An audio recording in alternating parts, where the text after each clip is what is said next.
Pak Desa, kita bertemu kembali setelah kita istirahat beberapa saat. Sahabat desa yang saya banggakan, kita ketahui bersama bahwa dana desa bukan hanya menjadi tanggung jawab Kementerian Desa, Pembangunan Daerah Tertinggal dan Transmigrasi. Koordinasi pembinaan pengelolaan dana desa dilaksanakan oleh juga oleh Kementerian Keuangan dan Kementerian Dalam Negeri. Kementerian Keuangan fokus pada pembinaan pengelolaan dana desa sebagai salah satu sumber pendapatan desa yang berasal dari APBN. Dan ini ditindaklanjuti dengan peraturan Menteri Keuangan yang ditetapkan setiap tahunnya. Kemudian Menteri Dalam Negeri fokus pada pembinaan pengelolaan keuangan desa yang pelaksanaannya berdasarkan Permendagri nomor 20 tahun 2018 yang ditindaklanjuti dengan peraturan daerah baik kabupaten maupun kota. Permendagri nomor 20 tahun 2018 mengatur pengelolaan keuangan desa mulai dari tahap perencanaan, penganggaran, pelaksanaan kegiatan dan anggaran, penata usahaan, pelaporan, dan pertanggungjawaban. Dan ini dapat dilaksanakan secara partisipatif, transparan, akuntabel, serta tertib dan disiplin anggaran dengan berbasis akuntansi kas. Kementerian Desa fokus pada kebijakan prioritas penggunaan dana desa. Dan ini dengan mengeluarkan peraturan Menteri Desa Pembangunan Daerah Tertinggal di setiap tahunnya. Untuk pelaksanaan penggunaan dana desa tahun 2021 telah terbit peraturan Menteri Desa PDTT nomor 13 tahun 2020 tentang prioritas dana desa tahun 2021. Sahabat desa, di samping itu Kementerian Desa PDTT bersama dengan kementerian dan lembaga terkait lainnya di bawah koordinasi Kementerian Koordinator Bidang Pembangunan Manusia dan Kebudayaan melakukan pembinaan dan pengawasan pengelolaan dana desa termasuk mendorong percepatan penyaluran dana desa. Pemantauan dan evaluasi dana desa, Kementerian Keuangan dalam pemantauan terhadap penganggaran dana desa dalam APBN, penetapan rincian alokasi dana desa pada peraturan Bupati, kemudian penetapan formula dana desa yang berlaku setiap tahun, penyaluran dana desa berdasarkan kinerja penyerapan dan capaian output dari RKUN ke RKUD dan dari RKUD ke RKD. Pemantauan dan evaluasi penggunaan dana desa, pengenaan sanksi, tidak dipenuhinya porsi alokasi dana desa, pelaksanaan capacity building bagi aparat desa, dan aparat pengelola keuangan desa. Kementerian Dalam Negeri melakukan pemantauan dan evaluasi terhadap capacity building bagi aparat desa, penyelenggaraan pemerintahan desa, pengelolaan penata usahaan, pelaporan dan pertanggungjawaban keuangan desa, penguatan desa terhadap akses, aset dan kepemilikan lahan, dan pemanfaatannya bagi kesejahteraan masyarakat.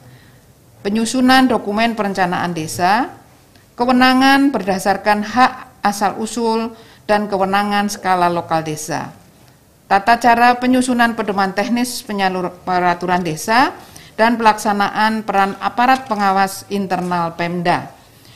Sementara itu, Kementerian Desa Pembangunan Daerah Tertinggal dan Transmigrasi menetapkan pedoman umum dan prioritas penggunaan dana desa, pengadaan tenaga pendamping untuk desa, pemantauan pelaksanaan musyawarah desa, pemantauan pelaksanaan PKTD, pengembangan usaha ekonomi lainnya, dan peningkatan kapasitas masyarakat.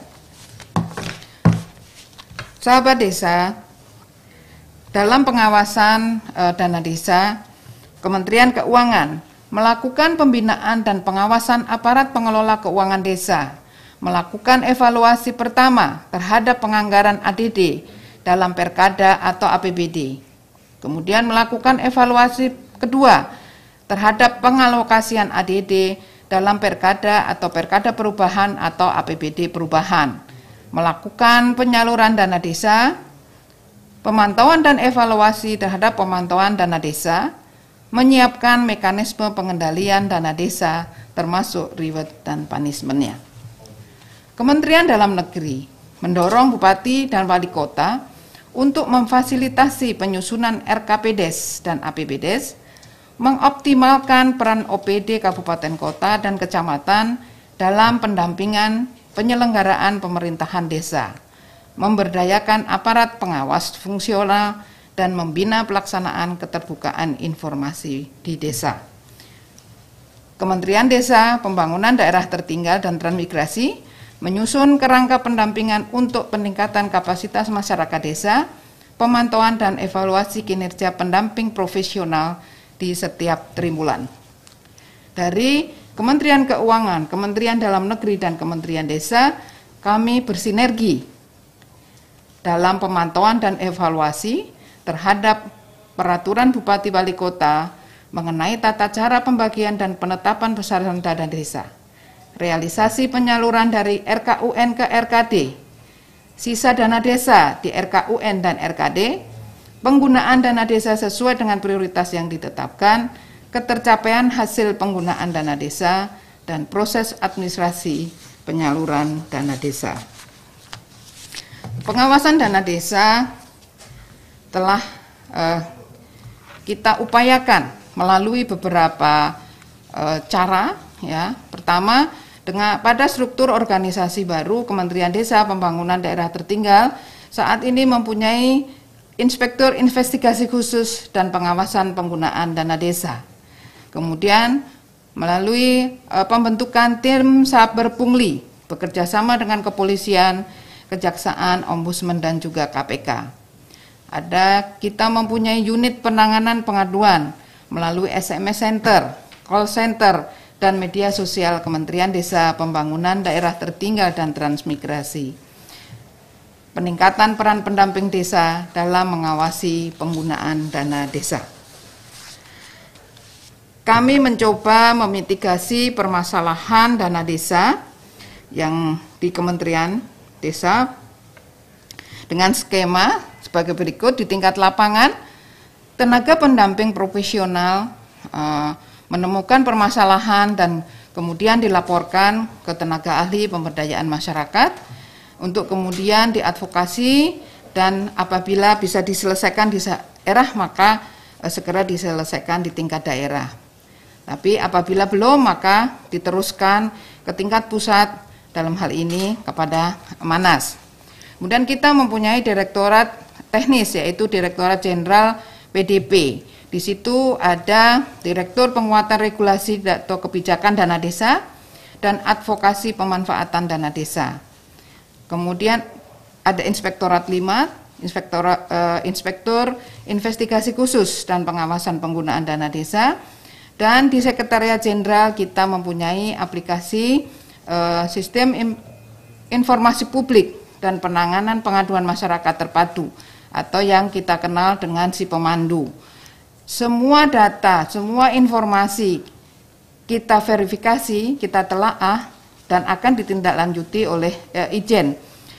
Apabila hasil verifikasi harus penanganan oleh unit teknis, maka akan kami kembalikan ke unit teknis, dan apabila hasil telaah terhadap pengaduan bisa kita terima dan bisa ditindaklanjuti, khususnya apabila mengenai penyimpangan penggunaan dana desa, maka kita berbagi tugas dengan APIP daerah dan juga kita bisa melakukan audit investigasi.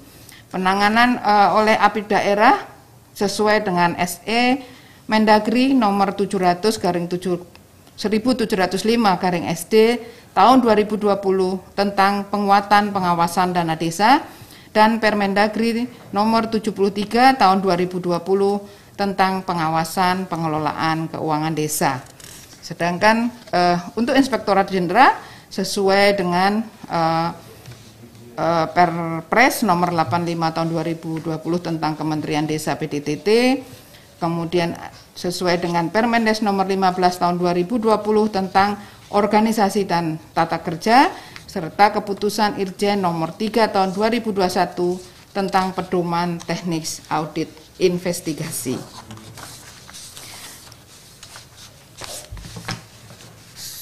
Pengaduan dari masyarakat mengenai penggunaan dana desa, baik itu melalui si pemandu atau surat langsung kepada Menteri Desa, Pembangunan Daerah Tertinggal dan Transmigrasi, ini kami terima dan kami telaah. Dalam hal ini ditelaah oleh Inspektur 5. Apabila di dalam telaah dianggap tidak memadai, maka pengaduan akan kami simpan. Tetapi apabila telaah pengaduan masuk ke dalam kriteria yang dapat ditindaklanjuti, maka kami akan mengumpulkan bukti dan keterangan tentang pengaduan tersebut. Nah, kemudian dari pengumpulan bukti dan keterangan, apabila ternyata di lapangan tidak terbukti pengaduannya, maka rekomendasi kami adalah untuk perbaikan tata kelola. Tapi apabila terbukti, maka kita melengkapi bukti pengaduan sehingga cukup untuk ditindaklanjuti, dan selanjutnya kami akan sampaikan kepada Inspektorat Kabupaten atau aparat penegak hukum untuk dilakukan audit selanjutnya, pemeriksaan selanjutnya. Sahabat desa, ada kenapa kita ada yang menurut kami bisa ditindaklanjuti dan ada yang tidak bisa ditindaklanjuti. Penyebab pengaduan tidak dapat ditindaklanjuti karena pertama, identitas pelapor dan kontak person tidak jelas atau tidak dilampirkan. Kemudian pengaduan yang disampaikan tidak dapat menjabarkan adanya indikasi penyelewengan dana desa. Kemudian kelengkapan pengaduan tidak dilengkapi bukti-bukti yang jelas tentang penyimpangan penggunaan dana desa. Nah, apabila ditemukan seperti ini, maka kami tidak akan menindaklanjuti karena kami anggap kurang valid. Nah, selama 3 tahun terakhir dari 2019, 2020, dan 2021, ini adalah jumlah pengaduan masyarakat yang diterima oleh Inspektorat Jenderal, dan mungkin karena saat ini kondisi orang sedang konsentrasi dengan COVID, pengaduan sangat jauh apabila dibandingkan dengan tahun 2020. Saat ini yang kami terima sampai saat ini baru 28, kemudian yang lain sedang kami proses telaah dan sudah ditindaklanjuti 6, 10 tidak bisa ditindaklanjuti, dari 6, 2 yang sudah ditindaklanjuti oleh Inspektorat Kabupaten, dan yang 4 kami menunggu informasi selanjutnya. Ini sebagai informasi sahabat desa, ini adalah agenda Inspektorat Jenderal dalam mendukung pengawasan dana desa. Demikian sahabat desa yang bisa saya sampaikan. Terima kasih atas perhatiannya. Karena saat ini COVID masih ada di antara kita, pesan saya tetap patuhi protokol kesehatan dengan menerapkan 5M. Pertama, memakai masker, kedua, mencuci tangan, ketiga, menjaga jarak, menjauhi kerumunan, dan mengurangi mobilitas. Salam sehat untuk kita semua, tetap semangat. Wassalamualaikum warahmatullahi wabarakatuh.